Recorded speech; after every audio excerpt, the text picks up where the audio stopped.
Чакай. Почвай клипа. Казвай какво се случва. Разказвай на хората да гледат клипа. На мама. Разказваш ли? Какво прави дядо? Ще да го извадя от дживарника? Варят рибата от дживарника.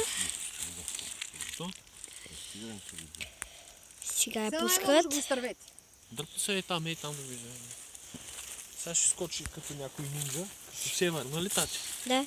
Сега я освобождават от дживарника, махат. Я слагаме в тигана. Я слагаме в тигана. Махате. Ми мене и тебе сега, какво искаш? Ето. И вече е готова. Турбата, от турбата в Тигана. Турбата, Тигана. нашия малък рибар.